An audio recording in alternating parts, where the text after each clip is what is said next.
Hi guys, आज आम्ही चालले मानिवली गावातील वीर हुतात्मक हिरोजी गोमाजी पाटील यांच्या स्मारकजवळ. तिथं जरा व्हिडिओ शूट करू. आपल्या आगरी समाजातले क्रांतिकारी आहेत. मी ज्या वेळेला ऐकून होतो आता तिथं जाऊन व्हिडिओ शूट करू, बघू त्यांच्याविषयी थोडी जानकारी. चला तिथे गेल्यावर माहिती पडेल आपल्याला. गाईज पोचलो. एंट्री त्यांची कमानी आहे मस्त. इथे शाळा वगैरे, अंगणवाडीची ग्रामपंचायतचं ऑफिस पण आहे. तेव्हा मग दाखवतो.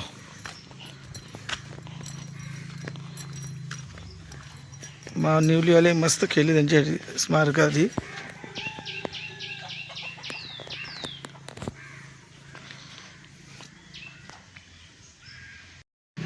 काहीच आपण फायनली पोचलो. गेट खुला आहे का माहीत नाही. आहे एंट्री आहे बाबा. ते शाळा पण अंगणवाडीची, ग्रामपंचायत मानिवली ग्रामपंचायतचं ऑफिस पण आहे तशी. हुतात्मक हिराजी गोमाजी पाटील यांचा स्तंभ इथे 2 जानेवारी 2005ला स्थापना केलेली आहे, तुम्ही बघू शकता. आणि वालको पाटील सौजन्य जय भवानी तरुण मित्र मंडळ मानिवली यांचे विद्यमाने स्वतंत्र सेनानी श्री नागो भगत यांचे शुभ हस्ते. म्हणजे क्रांतिकारी होऊन गेले आपल्या आगरी समाजाचे. आपल्या बऱ्याचशा लोकांना माहितीसुद्धा नाही त्यांच्याबद्दल. आपल्या आगरी जातीचं कोणीतरी क्रांतिकारी होतं म्हणून त्यांचं इथे स्मारक ठेवलं आहे. इथून दरवर्षी रॅली काढली जातात. इथं काय ऑफिस आहे वाटतं, काय माहीत नाही. मी फर्स्ट टाईम आलं इथं. बघू इथं वावरात काय इथं वरंडर आहेत. इथे शाळा वगैरे आहे. इथं व्यायामशाळा पण आहे. बघा इथे मस्त काही बनवूयात, म्हणजे काय माहीत नाही. त्यांच्याबद्दल थोडा इतिहास लिहिलेला आहे इथं. गाय जिथं हुतात्मा वीर हिराजी पाटील यांच्याबद्दल जानकारी दिली आहे. त्यांचा जन्म 19 जानेवारी 1914 रोजी झालेला आहे. त्यांचा बलिदान दिवस 2 जानेवारी 1943. म्हणजे त्यावेळी इथं त्यांचं किती त्यांच्याशी थोडी जानकारी दिली आहे. गाय हुतात्मा वीर हिराजी पाटील यांच्या स्मारकाजवळ म्हणजे असं जबरदस्त या गावालाही केले. ते सरपंचाचं नाव काय आहे, तुषार शिवाजी गवली, आणि त्याच्या सदस्यांची नावं तिथे बोर्ड पण लावलेलं आहे. तशी जबरदस्त इथं बनवलं आहे. आपल्या आगरी जातीमध्ये म्हणजे यांचं हिरोजी गोमाजी पाटलांचंच नाव येतं इथे. क्रांतिकारी त्यावेळी देशासाठी जीव दिला. आपल्या शूटआउटमध्ये त्यावर ते वीरगती पावले. हे बघा इथे त्यांचं आवर म्हणजे जबरदस्त. ते मी इथे फ्रंटला टाकणार आहे. मी इथे त्यांचं हे टाकले, तुम्ही म्हणजे वाचा तो, कारण कहाणी भारी आहे त्यांची. त्यांनी लॉबरी वगैरे केली, दारुगोला ब्रिटिशांची लुटमार केली त्यावेळी आपल्या देशात. इथे लोक बघतात त्यांच्याविषयी मी व्हिडिओ करतात.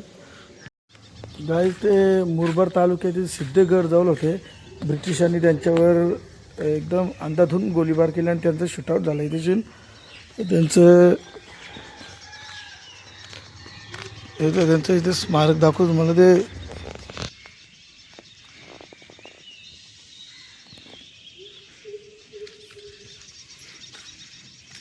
तिथं स्टेजसुद्धा बनवले. इथं त्यांची क्रांतीज्योती स्तंभसुद्धा आहे इथं. दिसतात मला कालो जरा सूर्याच्या किरणांमुळं. तर गाय या तुम्ही 2 जानेवारीला इथे मशाल दौड होते यांची. इथे सर्व रॅली करतात त्यांच्या क्रांतिकारांच्या नावानं. तर कोणाला याचं 2 जानेवारीला येत जा.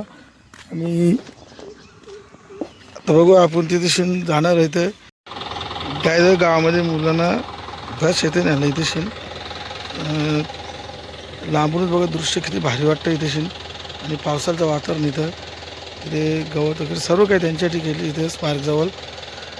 त्यांचे ते मशाल स्तंभ आहे तिथे, अंगणवाडीची शाळा सर्व काही तशी. इथं बसस्टॉप आहे यांच्या गावचा. आता इथे थोडेपूर त्यांचं मंदिर आहे. मंदिर मग दाखवतो. म्हणजे गाव बघासारखं बनवले त्या लोकांनी. गावातले रस्ते वगैरे सर्व काही गोष्टी टापटीपणे आहे तिथे. म्हणजे गाव तर एकदम स्वच्छ ठेवले. हे काय ते सर झाडे बिडे लावले लोकांनी मस्त. त्यांचं मंदिर बघा तुम्ही, जबरदस्त मंदिर आहे.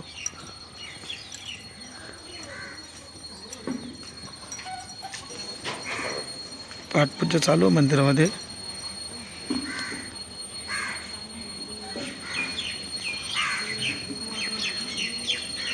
गावामध्ये म्हणजे अशी एकदम टापटीप पण, कुठं कचरा नाही काय नाही, एकदम साफसुथरं गाव ठेवले लोकांनी. बघा कोरीव काम मस्त केले मंदिराला.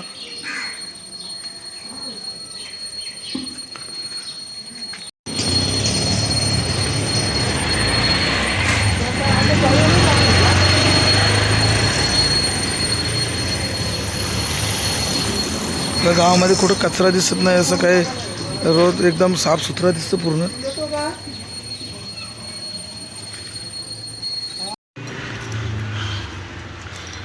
एकदम मोठं मंदिर आहे भोलेनाथाचा. जबरदस्त कारागिरी आहे. गणपती बाप्पा मोरया.